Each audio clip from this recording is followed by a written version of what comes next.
Comparer, varier les sources, regarder ce que les autres médias disent sur un sujet. Si aucun journal, aucune chaîne de télé, aucune radio n'a parlé d'une info, eh bien c'est probablement qu'elle est fausse. I will tell you right now, I think that this is probably the best way we could use public funds is to investigate child sexual abuse.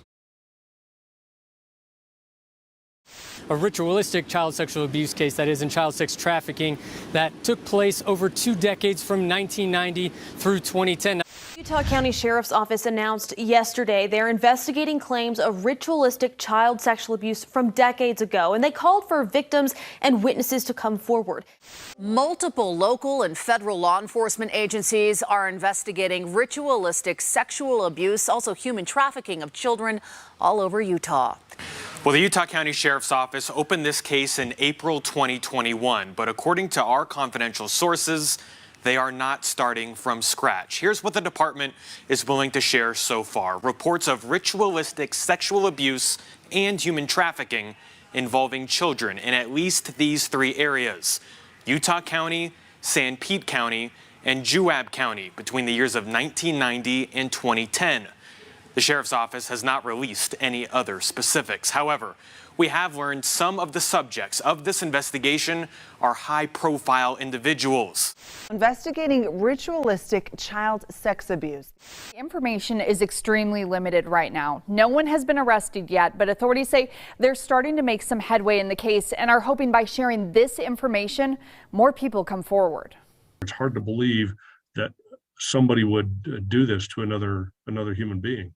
Sergeant Spencer Cannon says he has never come across a case like this in his career. It's very, very disturbing. Cannon wouldn't get into specifics. You know, it's typically by a group of people, 2 or more people that are involved in it, and not just somebody's uncle or brother or sister or whatever that's involved in individual cases or incidents of abuse, but more of an organized effort. Cannon not commenting on if the organized effort was religious, but confirming victims first started coming forward a few months ago. But we have gotten to the point where we believe we have been able to verify some of the information that we've been told, and that has led us to believe that it's likely that there are others out there who have been victimized and may have been intimidated or threatened into silence, and we want to help them out. That's why the Utah County Sheriff's Office is talking about the case. Within an hour of sending out a press release, Cannon personally has already received 2 calls. Where those calls will lead, we don't know yet, but we'll follow the information that is given to us and take it wherever it leads. I will tell you right now, I think that this is probably the best way we could use public funds is to investigate child sexual abuse. How dare you? These are victims of crime who have mustered the courage to come forward, and this is what we call them, as mentally ill. There are multiple victims involved in this case, and there are multiple victims corroborating information between their accounts.